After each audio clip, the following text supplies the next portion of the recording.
doamnelor și domnilor, Călin Georgescu tocmai ce a ajuns în fața judecătorilor după ce a contestat controlul judiciar și în loc să răspundă la întrebările care îl privesc, a acuzat presa, a acuzat Antena 3 CNN. Să vedem aceste declarații. Ușor, că poate să meargă, ușor! Georgescu, președinte! Georgescu, președinte! Încet, de ce mă împinge? Sunt nevinovați. 2. Este un dosar politic. Și 3. Am văzut la Antena 3 piese din dosar pe care noi nu le avem, avocații mei nu le au, avocații mei nu le au, nu avem dosarul.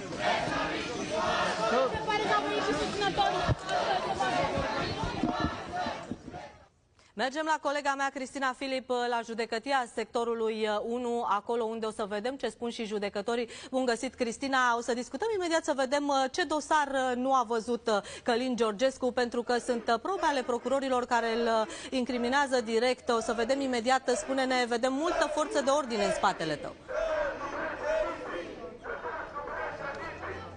Bună ziua, bine v-am regăsit. Ca la fiecare apariție a lui Călin Georgescu au venit și câteva zeci de susținători, motiv pentru care Jandarmeria Capitalei s-a mobilizat aici la judecătoria sectorului 1. Au fost montate garduri în așa fel încât situația să nu escaladeze și să nu apară incidente. Cu puțin timp înainte de ora 13 a ajuns aici Călin Georgescu. A început de altfel și ședința în care judecătorii vor analiza plângerea făcută de el împotriva controlului judiciar stabilit de procurorii de la Parchetul General.